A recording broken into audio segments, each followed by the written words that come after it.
Hello viewers, welcome back to my channel. இது என் சமையலறை. இன்றைக்கி நம்ம சேனலில் சட்டுன்னு செய்கிறதுக்கான தக்காளி சாப்பாடு ரெசிபி தாங்க பார்க்க போகிறோம். வீடியோக்குள்ளே போகிறதுக்கு முன்னாடி உங்களுக்கு இந்த வீடியோ பிடிச்சிருந்ததுன்னா வீடியோவை லைக் பண்ணுங்கள், ஷேர் பண்ணுங்கள், நம்ம சேனலை சப்ஸ்கிரைபும் பண்ணிடுங்க. தக்காளி சாதம் செய்கிறதுக்கு முதல்ல குக்கரில் நம்ம கொஞ்சமாக எண்ணெய் சேர்த்திக்கலாம். எண்ணெய் நல்லா சூடானதுக்கப்புறம் அதில் கொஞ்சமாக கடுகு சேர்த்திக்கலாம்.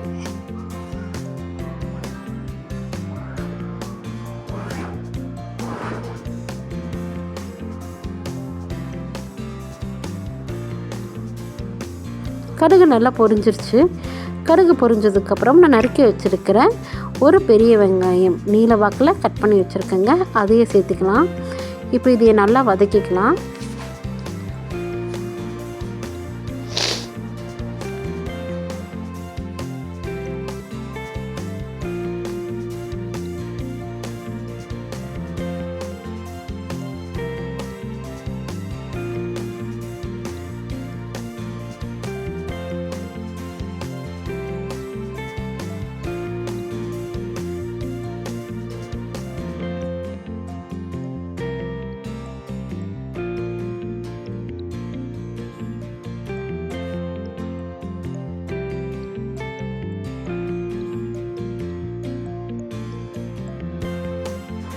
வெங்காயம் நல்லா வதங்கிருச்சு.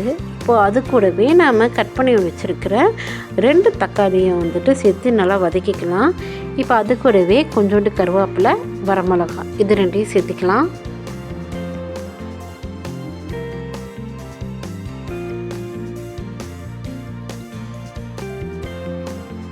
இப்போ இதுக்கு தேவையான மசாலா பொடியெல்லாம் சேர்த்துக்கலாம். 1 ஸ்பூன் மிளகா பொடி,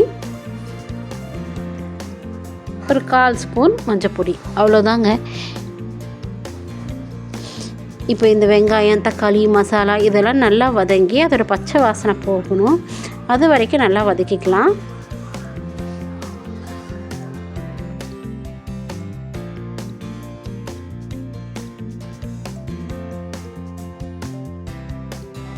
இப்போ பாருங்கள், நல்லா அந்த தொக்கு கன்சிஸ்டன்சியில் வந்துடுச்சு. இப்போது 1 கிளாஸ் அரிசிக்கு 2 கிளாஸ் தண்ணி விதமாக நம்ம ஆட் பண்ணிக்கலாம்.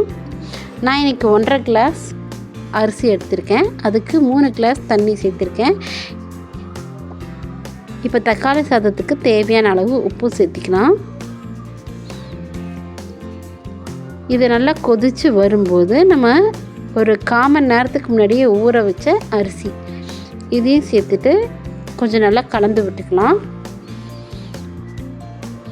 இப்படி நல்லா கொதித்து வரும்போது குக்கர் மூடியை மூடி ஒரு 3 விசில் விட்டீங்க அப்படின்னா நம்மளுடைய சுவையான தக்காளி சாதம் ரெடி.